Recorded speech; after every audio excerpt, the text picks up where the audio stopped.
y'all with this dunk contest. It's it's kind of complicated, right? Now, let me say this right here. First of all, some of the regular dunks that they be doing nowadays, the jumping over people, the between the legs, the around the back between the legs, if that stuff was done in the late 80s, early 90s, it would have blew everybody's mind. But today, everything is so advanced.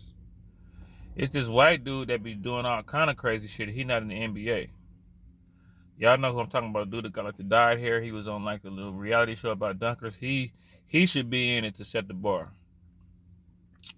But y'all gotta understand, man, Michael Jordan not walking through that door. Dr. J is not walking through that door. Dwight Howard, Zach LaVine, Aaron Gordon, they not walking through that door, man. Dominique Wilkins is not walking through that door. LeBron, you didn't carry the torch. See, it's a superstar. It's kind of like a superstar event. You got all these dunkers, don't nobody even know who the hell they is. I mean, if you a hooper, or if you in the hoop, you know who they is. But the stars, Ja Morant, you supposed to be in it. Zion Williamson, you supposed to be in it. You know, like, the stars no longer participate. LeBron, when LeBron didn't participate in the dunk contest, he kind of like dropped the torch as far as the momentum and carrying on tradition. LeBron, you supposed to be in it even if you would have lost. D Wade never got in it. You know, you got to think about you had Dr. J. Jordan, Vince Carter, Dwight Howard, and Nate Robinson kind of surprised us. That was a good dunk contest. Gerald Green was a great dunker. But the momentum kind of went down because not no stars getting in it no more. Everybody's shooting threes.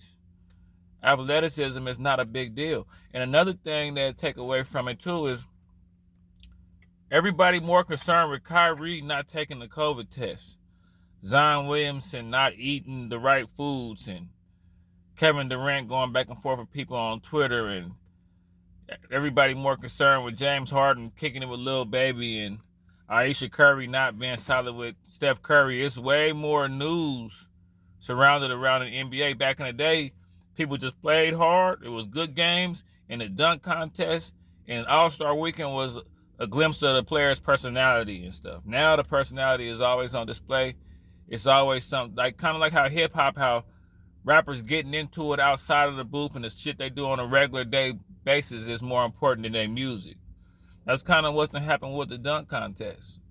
I went and got my data. Like I say, I be getting data from my nephews about this shit, and the jumping over people and tapping on them and using your arm to get over people. Making the first dunk attempt. That's important. Niggas gotta watch you do 10 dunks before you get. We already see that the shock value is when you make the dunk. If we see you trying to go between the leg around the back, but you miss it, we already know what you're trying to do. So by the time you do it, it's like, okay, you finally got it off. If you do that the first time, see Zach LaVine and Aaron Gordon, they did that shit the first try. That's what made it so dope. Nate Robinson and Dwight Howard, even when Blake Griffin was in it, when he jumped over the car. Imagine if Blake Griffin jumped over the car but missed every time. Y'all got to make the first dunk.